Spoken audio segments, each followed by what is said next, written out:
السلام علیکم ورحمۃ اللہ وبرکاتہ۔ مختصر سی بات کرنی ہے اور انشاءاللہ آپ کے ایمان کو تازہ کرے گی کہ ہم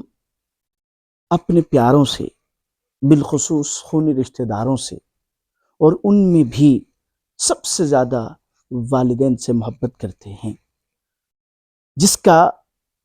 اندازہ آپ اس سے لگا سکتے ہیں کہ جب والدین دنیا سے چلے جاتے ہیں تو موقع بموقع اور جب بھی کہیں بیٹھک ہوتی ہے، بیٹھنا ہوتا ہے، تو والدین کا تذکرہ محبت سے کیا جاتا ہے، اور جب والدین کا تذکرہ کیا جاتا ہے تو آنکھیں پرنم ہو جاتی ہیں، ان کے زندگی کے واقعات کو یاد کیا جاتا ہے، اور یوں تصور کیا جاتا ہے کہ گویا کہ وہ بھی ہمارے ساتھ ہیں، اور ان کی باتوں کو انسان اپنے لیے راہ عمل بناتا ہے۔ کم از کم مجھے ابھی تک کوئی ایسا شخص نہیں ملا جو اپنے والدین سے عقیدت نہ رکھتا ہو، چاہے والدین کیسے بھی ہوں، ظاہر سی باتیں اچھے بھی ہیں، برے بھی ہوتے ہیں، ساری چیزیں ہوتی ہیں، لیکن مجموعی طور پر ہم سب والدین سے محبت کرتے ہیں، اور اس کی بہت بڑی وجہ کیا ہوتی ہے کہ دو چیزیں ہیں۔ ایک تو یہ کہ وہ ہماری دنیا میں آنے کا ذریعہ بنے، اور دوسرا ہمیں انہوں نے اس وقت ہمارا خیال رکھا جب ہمارا کوئی خیال رکھنے والا نہیں تھا۔ تو میں آپ سے پوچھتا ہوں، میرا سوال ہے، اپنے ضمیر کو سے آپ پوچھئے کہ کیا ہمیں جناب نبی کریم صلی اللہ تعالیٰ علیہ وسلم سے اتنی محبت ہے، اور ان کا تذکرہ کرتے ہوئے آنکھیں پرنم ہو جاتی ہیں، اور ان کی عادات اور ان کی طریقوں کو اپنانا کیا ہم اتنا ہی ضروری سمجھتے ہیں؟ یقین کیجئے کہ والدین تو صرف ہماری دنیا میں آنے کا ذریعہ بنے ہیں، لیکن آمنہ کے لال جی، سید الاولین والآخرین، امام الانبیاء، جناب نبی کریم صلی اللہ تعالیٰ علیہ وسلم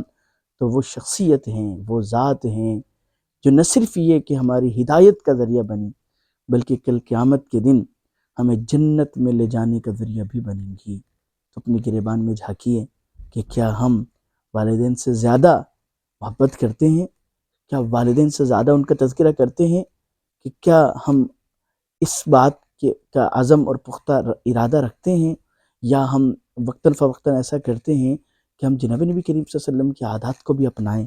ان کے تذکرے سے بھی اپنے روح اور قلب و جان کو معطر کریں، کیونکہ آمنہ کے لال جن کے جسم بھی خوشبو والا تھا، جن کی باتیں بھی خوشبو والی تھیں، اور جن کے زبان مبارک سے الفاظ نہیں نکلتے تھے بلکہ وہ ہیرے نکلتے تھے، جن کو فرمایا جاتا ہے کہ آپ صلی اللہ علیہ وسلم کے زبان مبارک سے نکلنے والے الفاظ وَمَا يَنْطِقُ عَنِ الْهَوَىٰ إِنْ هُوَ إِلَّا وَحْيٌ يُوحَىٰ، کہ اللہ ان کی دلیل دے رہے ہیں کہ نبی صلی اللہ علیہ وسلم کے زبان مبارک سے نکلنے والے الفاظ نہیں ہوتے بلکہ وحی ہوتے ہیں۔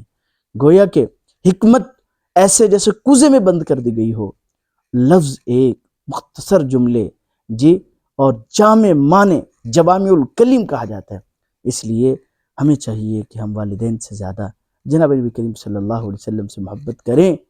تاکہ ہماری آخرت کی بھی بنے اور دنیا بھی بنے۔ اللہ پاک مجھے اور آپ کے اس پر عمل کرنے کی توفیق عطا فرمائے۔